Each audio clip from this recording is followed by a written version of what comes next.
ज़रा सोचिए, आप एक साधारण सी लड़की हैं।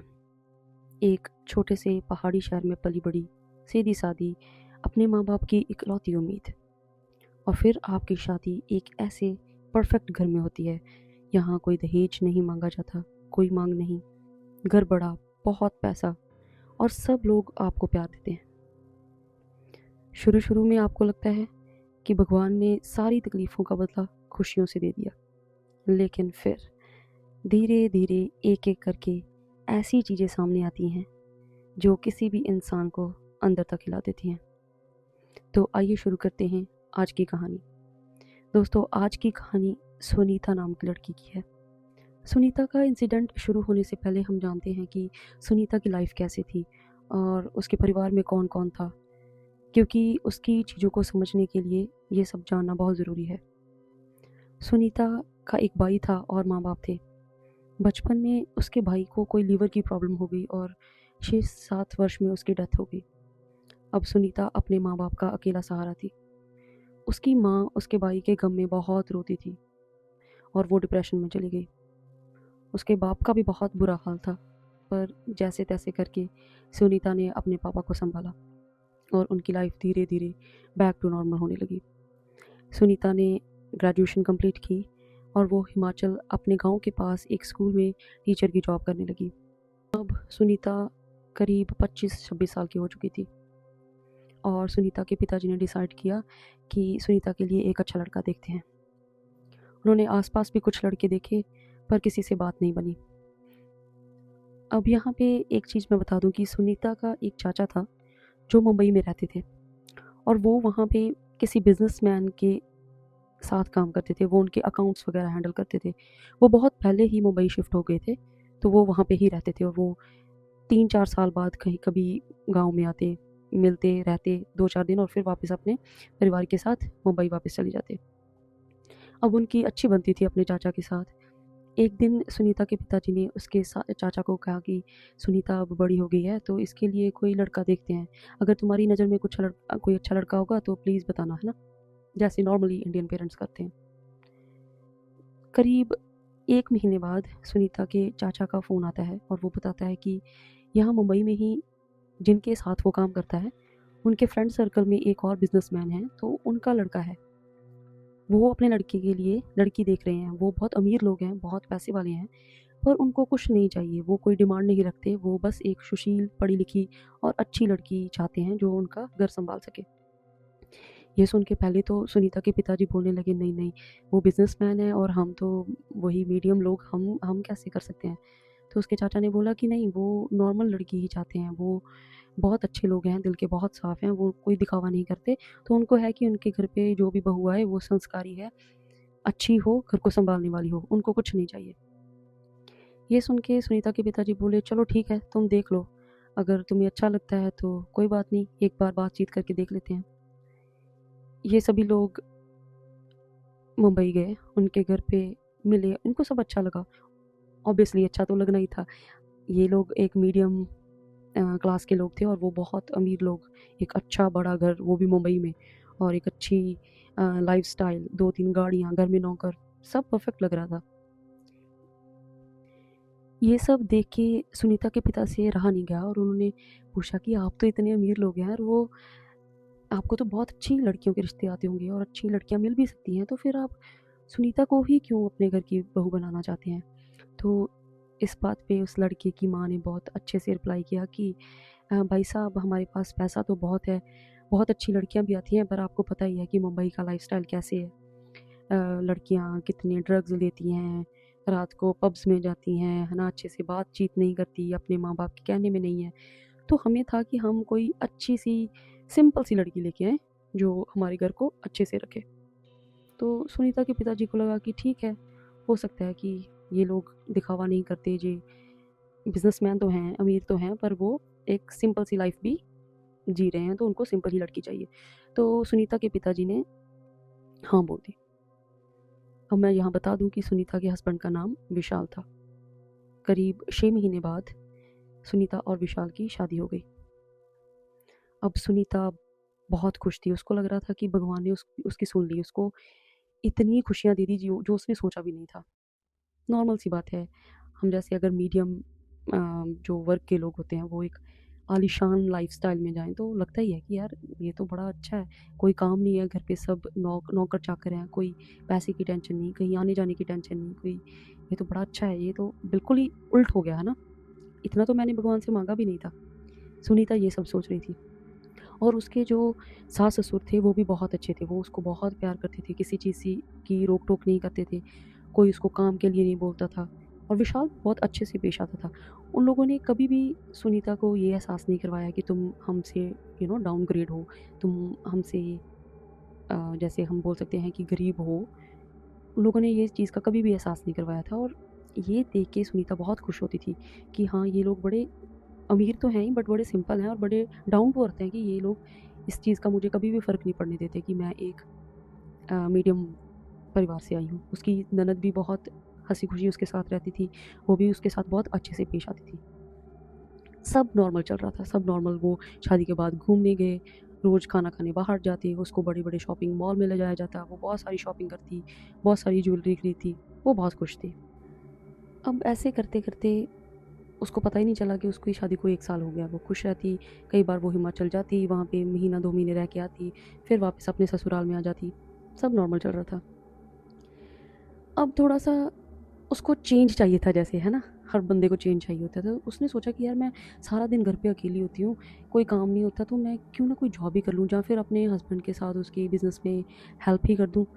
तो उसने ना थोड़ा-सा इंटरेस्ट दिखाना शुरू किया। 20 साल तक तो वो लाइफ़स्टाइल ही अडॉप्ट कर रही थी, है ना? घूमना-फिरना, बाहर आना-जाना। तो साल बाद उसने उसके बिज़नेस में थोड़ा इंटरेस्ट दिखाना शुरू किया। उसने पूछना शुरू किया कि आप क्या करते हो? कैसे करते हो? कहाँ से पैसा आता है? क्या-क्या, है ना? तो उसके घरवालों के अकॉर्डिंगली उनका ज्वेलरी का बिज़नेस था। तो उसका जो हस्बैंड था, जो विशाल था, वो घर पे ही काम करता था। उसका घर पे ही एक रूम में ऑफ़िस था, तो वो सुबह उस रूम में चला जाता और करीब 6-7 घंटे वो उस रूम में रहता और फिर वो अपना बैक टू नॉर्मल रूटीन आ जाता। तो सुनीता ने एक दिन को उसको पूछा कि यार तुम लोगों का ज्वेलरी का बिज़नेस है और तुम ऑनलाइन ये सब कैसे करते हो? कहाँ ये स्टॉक कहाँ पे होता है? क्योंकि घर में तो मैंने नोटिस किया कि कोई स्टॉक नहीं होता। तो आप लोगों की क्या कोई शॉप है या फिर क्या है? तो जब उसने ये क्वेश्चंस पूछे तो उसके हस्बैंड ने बड़ा अजीब-सा रिएक्शन दिया।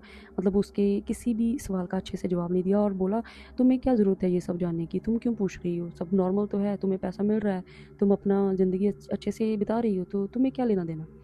वो बोली कि ऐसा नहीं है, मतलब मैं तो वैसे नॉर्मली पूछना चाह रही थी। मैं पढ़ी लिखी हूँ तो मुझे था कि मैं आपकी मदद कर देती हूँ, अगर आप घर से ही काम करते हो, तो क्यों ना मुझे थोड़ा-सा समझाओ और हो सकता है कि मैं आपकी हेल्प कर दूँ। तो वो बोला नहीं, नहीं कोई ज़रूरत नहीं है, तुम अपने काम से काम रखो, मैं कर रहा हूँ, मैं सँभाल लूँगा। तो ये बड़ा अजीब-सा लगा सुनीता को, पर उसको लगा कि शायद वो लोग मेरे से काम नहीं करवाना चाहते, तो इट्स ओके। एक दिन सुनीता की दीदी, ननद उसके घर पे आई, तो उसने भी अपनी दीदी से लाइक उसकी ननद से पूछा कि आप लोगों का क्या बिज़नेस है? थोड़ा-सा आप बताएँगे? आप कैसे स्टॉक मतलब कहाँ पे रखते हैं? क्योंकि घर पे कुछ नहीं होता और कोई शॉप है या मैं भी जाना चाहती हूँ। मुझे आप बताओ कहाँ पे है शॉप? मैं भी देख के आऊँगी। कैसा है बिज़नेस? क्या है? तो ना उसकी ननद ने उसको इग्नोर कर दिया और बोली, "आज खाने में क्या बना रहे हैं हम लोग? क्या खाएँगे? बाहर खाने चलें?" ऐसे-ऐसे करके कोई और बात शुरू कर दी। तो सुनीता को बड़ा अजीब लगा कि यार मैं कुछ और पूछ रही हूँ और ये कोई और जवाब दे रही है। फिर एक दिन हिम्मत करके सुनीता ने अपनी सास से पूछा कि हम लोगों की शॉप कहाँ पे है? जो ज्वेलरी का बिज़नेस है, वो शॉप कहाँ पे है? तो कोई शॉप पे जाता क्यों नहीं है? क्योंकि पापा भी सारा दिन घर पे होते हैं, विशाल भी सारा दिन घर पे होता है। तो ये सब कैसे चल रहा है? तो उसकी सास हँस के बोली, हमारी तो कोई शॉप नहीं है। अब सुनीता यहाँ पे बेचैन हो गई। उसको समझ में नहीं आ रहा था कि अगर ये एक बिज़नेस है, अगर ये एक ज्वेलरी का बिज़नेस है, तो ऑब्वियसली कोई जगह, कोई फैक्ट्री, कोई शॉप कुछ तो होगा ना, जहाँ पे ये सारा सामान रखते हैं। ऐसे कैसे ठीक है, आजकल ऑनलाइन ज़माना है, हम घर से सब कुछ कर सकते हैं, पर फिर भी ज्वेलरी कहाँ पे रखते हैं अगर इनका बिज़नेस है तो? वो सोचती है कि कुछ गड़बड़ है अब। अब ना उसको क्यूरियोसिटी होने लगी, उसको था कि मैं पूछूँ, मैं समझूँ, मैं है ना पता लगाऊँ कि ये सब कैसे चल रहा है, ये बिज़नेस कैसे रन हो रहा है। तो उसने एक दिन नौकर से पूछा, जो उनके घर में बहुत देर से काम करती थी। तो उन्होंने पूछा कि यार इनका बिज़नेस कहाँ पे है? ये शॉप जहाँ जो भी है, ये कहाँ पे है? तो वो बोली कि भाभी मैं तो इस घर में पिछले करीब 20 साल से काम कर रही हूँ और इनकी कोई शॉप नहीं है और ये घर से बाहर नहीं जाते, पर घर पे बैठ के ही काम करते हैं। सुनीता को ये बड़ा अजीब लगा। उसको बेचैनी सी भी हो रही थी कि यार ये, और अगर ये है भी बिज़नेस है भी तो ये मेरे से अच्छे से बात क्यों नहीं करते बिज़नेस के बारे में? मेरा हस्बैंड विशाल मुझे आंसर क्यों नहीं करता कि हाँ, क्या बिज़नेस है, कैसे रन करते हैं, वो सब। बट उसको लगा कि शायद मैं कुछ ज़्यादा ही सोच रही हूँ, तो वो फिर बैक टू बेसिक्स अपना डेली रूटीन स्टार्ट हो गया। अब यहाँ पे एक बात मैं बता दूँ कि जो सुनीता की ननद थी, उसकी शादी को करीब 9 साल हो चुके थे और उसके कोई बच्चा नहीं था। एक दिन सुनीता ने अपनी ननद को पूछा कि दीदी आपके कोई बच्चा क्यों नहीं है? तो उसकी ननद जैसे रोने लगी कि हाँ, हम लोगों ने बहुत इलाज करवाया है, बहुत दवाइयाँ खाई हैं पर कोई फ़र्क नहीं पड़ा, कोई बच्चा मिल नहीं रहा। बहुत अरदासें भी करवाई बहुत भगवान के आगे मिन्नतें की पर अभी शायद राइट टाइम नहीं है। तो इसको लगा कि यार क्या बेचारी इतने अमीर लोग हैं, इतना इनके पास पैसा है और बच्चा नहीं है। तो ये एक दिन ना अपने हस्बैंड को बोलती है कि क्यों ना हम बच्चा प्लान करें। वैसे भी मैं घर पे अकेली होती हूँ, मैं बोर हो जाती हूँ और ऐसा होगा कि बच्चा होगा तो मैं बिज़ी हो जाऊँगी और जैसे ननद दीदी के पास भी बच्चा नहीं है तो वो भी खुश हो जाएँगे और मम्मी-पापा भी बहुत खुश हो जाएँगे। ये सुन के ना उसका हस्बैंड ना बहुत बढ़ गया। वो कहता बच्चा? मुझे कोई बच्चा नहीं चाहिए, मैं रेडी नहीं हूँ। तुम्हें क्यों बच्चा चाहिए? बच्चा करके क्या करना है? वो ये सब सुन के ऑब्वियसली हर लड़की को अजीब लगेगा कि बच्चा क्या करना है? बच्चा बच्चा किसको नहीं चाहिए होता है? वो कहती कि बच्चा घर के लिए, माँ-बाप के लिए, हमारे लिए, आपके आगे फ्यूचर के लिए, तो क्या ही प्रॉब्लम है बच्चे में? वो कहता नहीं, नहीं, मैं रेडी नहीं हूँ, जब होऊँगा तो बता दूँगा। सुनीता ने ये बात अपनी सास और ननद से भी शेयर की कि वो बेबी प्लान करना चाहती है, लेकिन विशाल रेडी नहीं है। लेकिन वहाँ से भी उसे कोई रिएक्शन नहीं मिला, जैसे उसको उम्मीद थी। उसको लगा था कि उसकी सास और ननद बोलेगी कि हाँ, बच्चा होगा तो घर में खुशियाँ आएँगी, एक नया सदस्य आएगा। लेकिन उन्होंने बड़ा सामान्य-सा रिएक्शन दिया और बोला, "ये तुम्हारा पति-पत्नी का फैसला है।" सुनीता को लगा कि शायद वो लोग मॉडर्न हैं, वो ऊँची सोच के हैं, तो वो इंटरफेयर नहीं करना चाहते। उसने खुद को समझाया कि हो सकता है कि 1-2 साल बाद विशाल बच्चे के लिए तैयार हो जाए। और इसी सोच के साथ वो फिर खुद को चुप करा बैठती है। लेकिन उसके मन में बहुत सवाल हैं, बहुत बेचैनी होती है, पर वो कुछ कर नहीं पाती और ये चीज़ें वो अपने माँ-बाप से भी शेयर नहीं करती क्योंकि उसके माँ-बाप ऑलरेडी परेशान रहते हैं। माँ डिप्रेशन में है, बाप काम करते हैं और साथ-साथ माँ को सँभालते हैं, तो वो उन लोगों को परेशान नहीं करना चाहती थी। इन सब बातों को करीब 6-7 महीने बीत गए। फिर एक दिन सुनीता की खुशी में अचानक खुशी ने दस्तक दी। उसको पता चला कि वो प्रेग्नेंट है। ये खबर उसने सबसे पहले अपने हस्बैंड विशाल को दी, फिर उसके बाद अपने सास-ससुर को, ननद को, सब लोग बहुत खुश हुए। विशाल ने भी ठीक रिएक्शन दिया। सुनीता को डर था कि कहीं वो अजीब तरह से रिएक्ट ना करे, लेकिन ऐसा नहीं हुआ, वो खुश नज़र आ रहा था। अब सुनीता की ज़िंदगी में एक उम्मीद सी नज़र आ रही थी।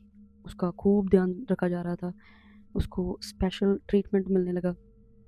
वो तो उसको वैसे भी मिल रहा था बट अब बच्चा आने वाला था तो और भी स्पेशल मिलने लगा। तो सब ठीक चल रहा था, सुनीता भी बहुत खुश रहने लगी, उसको था कि मेरी ज़िंदगी में एक चेंज आने वाला है, तो वो बेसब्री से उस पल का इंतज़ार करने लगी। देखते-देखते 3 महीने बीत गए, लेकिन एक रात जब वो सो रही थी, तो अगली सुबह उठी, तो उसे उसने महसूस किया कि कुछ ठीक नहीं है। उसको पता चला कि उसका मिसकैरेज हो गया है। वो डॉक्टर के पास गई, डॉक्टर ने बताया कि ये पहली प्रेगनेंसी थी और कभी-कभी बॉडी में किसी चीज़ की कमी हो जाती है, तो ऐसा नॉर्मल है, टेंशन नहीं लेना। पर सुनीता पूरी तरह से टूट चुकी थी, वो बहुत रोई, बहुत परेशान हुई। लेकिन इस चीज़ में उसने एक चीज़ नोटिस की कि उसका पति और उसके सास-ससुर इस घटना से उतने परेशान नहीं दिखे। उन लोगों ने थोड़ी-सी सिम्पैथी दिखाई कि हाँ, ऐसा नहीं होना चाहिए था, बच्चा था। पर वो लोग फिर नॉर्मल हो गए, अपने नेक्स्ट डे सेम रूटीन। ऐसा नहीं है कि उन लोगों को साल भर रोना था इस बात पे, बट फिर भी घर में खुशियाँ आने वाली थी और वो ख़त्म हो गया और वो लोग इतने परेशान नहीं थे। सुनीता को ये बड़ा अजीब लगा कि इतने सालों बाद उनके घर पे बच्चा आने वाला था और वो भी चला गया और उन लोगों को कोई दुःख नज़र नहीं आ रहा। फिर उसने खुद को समझाया कि शायद वो ही ज़्यादा सोच रही है। धीरे-धीरे 1, 2, 3 महीने बीत गए और सुनीता फिर खुद को अपने रोज़मर्रा की ज़िंदगी में बिज़ी कर लिया। करीब 6 महीने बाद वो फिर से प्रेग्नेंट हुई। फिर वही खुशी लौट आई, विशाल खुश था, सास-ससुर खुश थे, ननद भी खुश थी। घर में फिर एक बार उम्मीद और उत्साह का माहौल बन गया। इस बार वो रेगुलर चेकअप करवा रही थी, दवाइयाँ खा रही थी, डॉक्टर से मिल रही थी, सब नॉर्मल लग रहा था। लेकिन फिर वही हुआ। 3 महीने बाद जब वो रात सो के उठी तो उसका मिसकैरेज हो चुका था। वो दोबारा डॉक्टर के पास गई। इस बार डॉक्टर भी हैरान था कि सब रिपोर्ट्स नॉर्मल थी। ऐसा कैसे हो सकता है? डॉक्टर के पास भी कोई जवाब नहीं था। और यहीं से सुनीता के दिल में डर, सवाल और बेचैनी पहले से भी ज़्यादा गहरी होने लगी। सुनीता ने इस बार फिर वही चीज़ नोटिस की कि मिसकैरेज के बाद अगले दिन सब नॉर्मल, कोई बच्चे के बारे में बात नहीं करता, कोई चिंता ज़ाहिर नहीं करता, कोई दुःख नहीं ज़ाहिर करता, सब नॉर्मल आ जाते हैं। और ये सब देख के ना सुनीता अब और परेशान हो रही थी। वो रोती रहती, उसका खाने का मन नहीं करता, वो कमरे से बाहर नहीं निकलती थी। लेकिन घर के बाकी लोग सब नॉर्मल रहते थे। ऐसा लगता था कि उन लोगों को इस चीज़ से कोई फ़र्क नहीं पड़ता। ये एपिसोड फिर रिपीट हुआ। सुनीता तीसरी बार फिर प्रेग्नेंट हुई, सब नॉर्मल था। तीसरी बार सेम चीज़ हुई। अब सुनीता ने कुछ पैटर्न्स नोटिस करने शुरू किए और वो पैटर्न्स थे कि जब भी उसका मिसकैरेज होता है वो रात को ही होता है। लाइक रात को वो नॉर्मल सोती है और जब सुबह उठती है तो उसका मिसकैरेज हो चुका होता है। और एक चीज़ और जो उसने नोटिस की जो हैरान कर देने वाली थी कि उसके शरीर पे, उसकी टांगों पे स्पेशली मिसकैरेज के बाद नीले रंग के निशान होते थे। उसने ये चीज़ अपने डॉक्टर से भी डिस्कस की।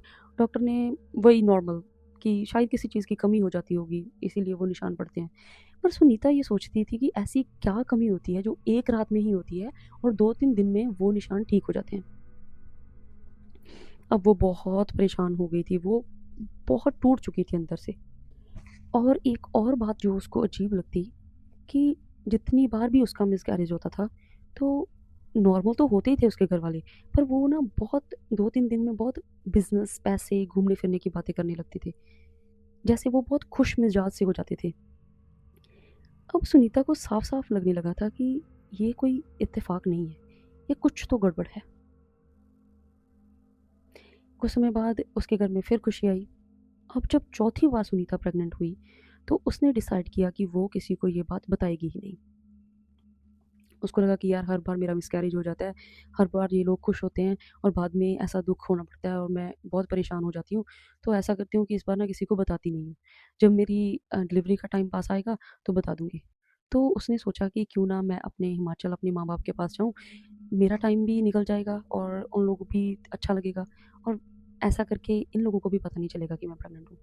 तो वो बहुत दुबली-पतली थी तो 3-4 महीने तो ऐसे ही निकल गए, किसी को पता नहीं चला कि वो पेट से है। और करीब चौथे-5वें महीने वो अपने माँ-बाप के पास हिमाचल वापस चली गई और वहाँ पे 3-4 महीने रही। तो करीब जब 8 साढ़े 8 महीने बीत गए तो वो वापस मुंबई आई जब उसका डिलीवरी का टाइम पास था। तो उसने वापस आके अपने हस्बैंड को बताया कि हाँ, मैं तो प्रेग्नेंट हूँ, अपनी सास-ससुर को बताया कि मेरी तो डिलीवरी है। तो वो लोग बड़े हैरान हो गए ऑब्वियसली किसी को बताया जाएगा तो परेशानी तो होगी, है ना? कि ये सब कैसे हो गया और तुमने 8 महीने हमें बताया ही नहीं। और फिर वो कहानी बनाती है, वो बोलती है कि मैं इतनी दवाइयाँ खा रही थी, मुझे खुद पता नहीं चला, पता ही नहीं चला मेरी बॉडी में चेंजेस हो रहे हैं, तो शायद दवाइयों की वजह से। और वो तो अभी मेरा एक दिन ना मेरे पेट में दर्द हुआ तो मैंने वहाँ पे हिमाचल में चेकअप करवाया तो डॉक्टर ने मुझे बताया कि मैं तो प्रेग्नेंट हूँ, तो मैं तुरंत वापस आ गई और मैंने सोचा कि फ़ोन पे आप लोगों को क्या ही बताना, मैं घर जाके आप लोगों को ये खुशी दूँगी। वो लोग सब बहुत हैरान हो गए और वो ना एक-दूसरे की तरफ देख रहे थे और सोच रहे थे कि क्या रिएक्शन दिया जाए। बट फिर क्या था, वो घर की बहू थी, तो उन्होंने सोचा कि ठीक है, अब बच्चा आने वाला है तो अच्छा है। करीब 20 दिन बाद सुनीता की डिलीवरी हुई और उसने एक प्यारी-सी गुड़िया को, बेटी को जन्म दिया। सब खुश थे, विशाल भी बहुत खुश था, उसके घरवाले भी बहुत खुश थे। खुशियों की लहर दौड़ गई, सब नॉर्मल लग रहा था। ऐसे करके उनके 2 महीने कब बीत गए उनको पता ही नहीं चला। अब सुनीता ने एक चीज़ नोटिस की कि रात को उसकी बच्ची बहुत ज़्यादा रोने लगी। ऐसा पहले नहीं होता था। वो उठती थी, दूध पीती थी और फिर आराम से सो जाती थी। लेकिन अब अचानक रात के समय, ख़ासकर 12-1 बजे के बाद, वो बहुत तेज़ रोने लगती थी। सुनीता ऑब्वियसली एक माँ थी, बच्चे को इस तरह रोते देख वो अंदर से हिल जाती। वो पहले भी डरी हुई थी, इतने मिसकैरेज, वो बच्ची को लेकर डॉक्टर के पास गई, उसके चेकअप हुए, सब नॉर्मल था। डॉक्टर ने बोला सब नॉर्मल है, कोई टेंशन वाली बात नहीं है। लेकिन सुनीता को समझ नहीं आ रहा था कि ऐसे क्यों हो रहा है? वो रात को ही क्यों रोती है? और बच्ची दिन में नॉर्मल हो जाती थी। वो नॉर्मल दूध पीती, सोती, हँसती, खेलती। बट रात को 12-1 बजे के बाद वो चुप ही नहीं होती थी और घंटों तक रोती रहती थी लगातार। अब धीरे-धीरे सुनीता ने एक चीज़ और नोटिस की कि उसकी बेटी के शरीर पर भी नीले रंग के निशान दिखने लगे। कभी टाँगों पर, कभी हाथों पर, कभी पैरों के नीचे। ये देखकर सुनीता घबरा गई। वो 1, 2, 3, 4 कई डॉक्टरों के पास गई। सबने चेक किया, सबने बोला कि बच्चा नॉर्मल है, कोई समस्या नहीं है। लेकिन सुनीता का मन ये मानने को तैयार नहीं था। उसे अब लग रहा था कि इस घर में, इस जगह में कुछ तो गड़बड़ है। सुनीता बहुत टूट चुकी थी, वो अंदर से बहुत परेशान रहने लगी, वो अपने माँ-बाप को भी कुछ खुल के नहीं बताती। और ऐसे में एक दिन उसकी एक बहुत पुरानी सहेली जो उसके साथ हिमाचल में पढ़ती थी और वो दिल्ली शिफ्ट हो गई थी, उसकी कॉल आई। सुनीता उस समय रो रही थी तो उसने बात की, उसने सब एक्सप्लेन किया उस अपनी फ्रेंड को। सब चीज़ें सुनने के बाद उसकी सहेली कहती कि मुझे ये कुछ नॉर्मल नहीं लग रहा। जो चीज़ें तुम बता रही हो ये कोई काला जादू या कोई और चीज़ लग रही है। उसने सुनीता को सलाह दी कि तुम किसी तांत्रिक या साधु से मिलो और लेकिन अपने घरवालों को ससुराल में ना बताना, क्योंकि हो सकता है कि वही लोग शामिल हों। सुनीता को भी ये सब ठीक लगा तो उसको भी लगा कि हाँ यार, कुछ तो है, अब कुछ तो करना ही पड़ेगा। उसने ऑनलाइन खोजा तो घर के थोड़ी पास एक तांत्रिक के बारे में पता चला। उसने उस तांत्रिक से फ़ोन पे बात की। तांत्रिक ने बोला कि आप मुझे डायरेक्ट मिलो, अब मिल के मुझे अपनी पूरी कहानी बताओ, फिर देखते हैं क्या हो रहा है। सुनीता अपनी बच्ची को ऐसी जगह नहीं ले जाना चाहती थी, पर उसने ये बात अपने घर वालों को अपने ससुराल में नहीं बोली। उसने अपनी सास को बोला कि मेरी एक दोस्त आई हुई है, तो मैं ना उससे मिलने जा रही हूँ। उसकी सास बोली, हाँ ठीक है, तुम जाओ, बच्ची को घर पे छोड़ के जाना, तुम आराम से घूमो फिरो, मन हल्का कर लो। उसका पति भी बोला, हाँ कोई बात नहीं, बच्ची का ध्यान मैं रख लूँगा, मैं घर पे ही हूँ। ये सब सुन के ना सुनीता को बड़ा अजीब सा लगा कि हाँ, उन लोगों ने कोई अजीब रिएक्शन नहीं दिया और बच्ची को भी रखने के लिए तैयार हैं। तो उसको लगा कि ठीक है, अगर रखने के लिए तैयार हैं तो वैसे भी ऐसी जगह पे बच्ची को नहीं ले जा सकती, तो वो बच्ची को घर पे छोड़ के घर से निकल गई। अब उसने घर पे झूठ बोला था कि वो दोस्त से मिलने जा रही है, पर वो किसी तांत्रिक के पास जाने के लिए निकली थी। लेकिन वो अभी तांत्रिक के आश्रम में पहुंची ही थी, अभी एंट्री नहीं की थी, तो उसे घर से फ़ोन आ गया। नौकरानी जो थी वो ज़ोर-ज़ोर से रो रही थी, "भाभी आप कहाँ पे हो? जल्दी घर वापस आओ, मुन्नी ठीक नहीं है, वो ज़ोर-ज़ोर से रो रही है, वो काबू में नहीं आ रही, वो किसी से कंट्रोल नहीं हो रही।" सुनीता के पैरों तले ज़मीन खिसकी। उसे याद आया कि दिन में तो उसकी बच्ची बिल्कुल ठीक रहती है, फिर ये सब क्या हो गया? पर फिर भी वो भागते हुए घर पहुंची, तो उसने देखा कि उसकी बच्ची बहुत ज़्यादा रो रही थी। वो जैसे किसी दर्द में हो और उसकी गर्दन पर गहरा नीले रंग का निशान था।